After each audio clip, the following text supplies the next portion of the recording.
And it's really good to be here today and speak to you because I've worked on this project mainly since I've arrived with some excellent colleagues, and it's great to be able to sit down now and tell you all about it. Now, this presentation will have 4 sections. I'll talk a bit about the Wellbeing program, then I'll speak a bit about Wellbeing, our take on its concept and its measurement. The bulk of the talk will be on the survey results of the latest survey, of which you have detailed in the report in front of you. And lastly, I'll talk a bit about the future of the Wellbeing program. So, the Wellbeing program itself, as Wedge already mentioned, this is the report you have in front of you, was of the 3rd survey.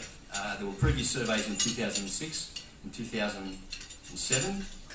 It was informed by international research such as Mike described to you on social indicators, social progress and wellbeing. We've also used the results of our wellbeing research in our economic indicator reports. We've used it in consultancies to local government. We're also looking to apply it in other ways, if anybody has any other ideas for us. All 3 surveys use the same methodology. They are landline telephone interviewing. We took random samples to get cross-sectional samples of the Hunter region. We, on all 3 surveys, interviewed a total of 2,000 people, 1,500 in the Hunter, and also 500 from the rest of New South Wales, just to get some comparisons, to see how the Hunter was going in comparison to the rest of the state. All 3 surveys contain questions on wellbeing, and also questions on other contexts like health, income, neighbourhood, education, etc. Now, I'll speak a bit about wellbeing as we see it as a concept and attempt to measure it. Now, I'm going to speak about individual wellbeing. Wellbeing is I don't want to wax too lyrical about it, it's a subject in which you can speak at great length, but I'm going to talk about subjective wellbeing, which is the wellbeing felt by the individual, and I'm going to speak obviously about individual wellbeing, not about the wellbeing of states or countries, which you can talk about if you wish. But there is no widely accepted definition, and there's more than one perspective, but 2 perspectives inform the Research Foundation's research. Now, the first sees individual wellbeing from a social values point of view, as a sense and capacity for flourishing as a human being. That is in achieving potential in all important life activities, relationships, and achieving life fulfilment, what we think people deserve, according to values of modern social values. The other perspective on wellbeing, which has informed our research, is that largely found in the Australian Unity Index. We see wellbeing as, from a psychological point of view, as a stable, positive mood, which is maintained in adversity by natural psychological habits and processes, like the ability to see adversity as a challenge, or one of those things that test us, that we can get over if we just keep on going.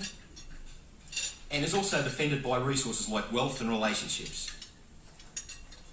So how do we measure wellbeing? Well, we asked a series of questions to create a wellbeing index. There were 6 questions that relate to the concepts I've just discussed. They were on the following themes. I won't actually give you the questions in full. Happiness in the previous 4 weeks, satisfaction with life achievements, sense of being valued by others, satisfaction with standard of living, optimism about the future, satisfaction with life as a whole.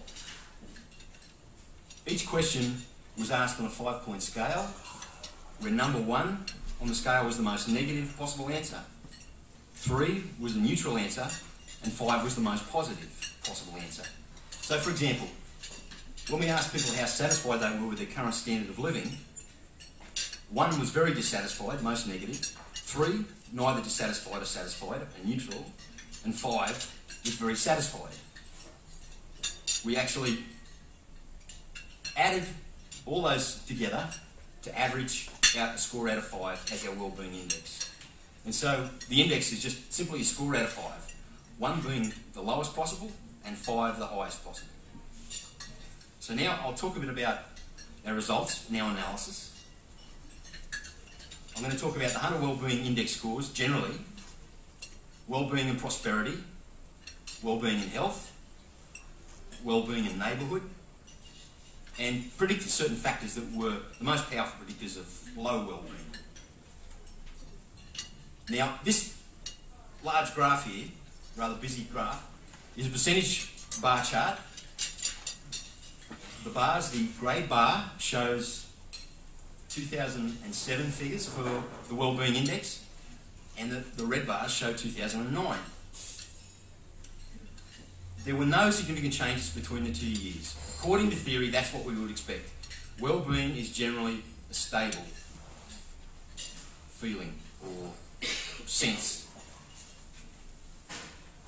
The averages for the 2 years were not significantly different. For 2009, the average score was 4.07, and for 2007, 4.05. The modal category, the category with greatest percentages of scores in both years, was 3.7 to 4. And you'll see most of the scores are skewed to the right-hand side of the graph. So people were most likely, if you pick somebody at random, they would most likely be in the right-hand section of the graph. Now, I just want to draw your attention to the left-hand side of the graph. We defined low wellbeing as being scores of 3.3 or less. And in 2009, 11.4% of people scored in that interval of scores.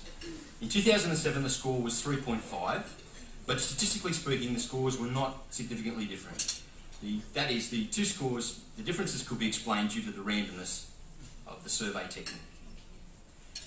If you apply that 2009 percentage to the 2006 census total of adults in the Hunter Valley, which was around about 450,000, that would mean that about 51,700, or pushing 52,000 people within the Hunter would be in that particular part of the graph. And much of what I'll speak about will be about those people who are most likely to fall there.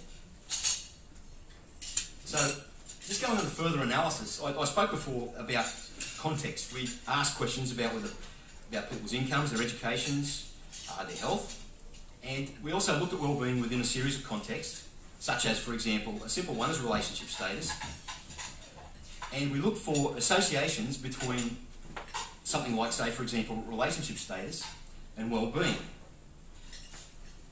Generally, what we did, in practical terms, was look for significant differences between the Wellbeing Index scores of the various categories of the context variables. Like in this simple case, it would be between people in relationships and those not in relationships. That would be the average scores of those two groups. And the statistical test we used was the common ANOVA, one-way analysis of variance test, which we used at the 95% confidence level, which I won't go into now, but that's the one we used. And here's an example of a graph that you'll see during the presentation and you'll see throughout the report. The two bars, the red bar is always the Hunter, the grey bar is always the New South Wales balance, the rest of New South Wales. And the bars measure average wellbeing scores for particular groups, such as those not in a relationship and those in a relationship. And you can see there are differences in the averages. Those not in a relationship in the Hunter, if you look at the red bar, scored 3.9. Those in a relationship scored 4.2. They had high wellbeing. Also, you'll notice the green, what we call error bars, or they're the confidence intervals, give you a bit more confidence in the results. Statistically, they hold a series of values that, given the assumptions we make, hold the value for the parent populations. So if the two error bars, say here for the Hunter, don't overlap, we can say with confidence that at the population level, there is a difference between the two groups. Okay, so I'll look at a few examples of particular contexts with respect to wellbeing. The first is wellbeing and prosperity. So we asked people to judge for us how well off they felt given their their financial situation and their commitments, their financial commitments. And the 5 categories were very poor, poor, comfortable, very comfortable, or prosperous. As you can see from this diagram, which is of the same format as the one I showed you just previously, people who were comfortable, very comfortable, or prosperous had significantly greater well-being in both regions, the Hunter and the New South Wales balance, than those who were very poor or poor. Pretty much an intuitively expected.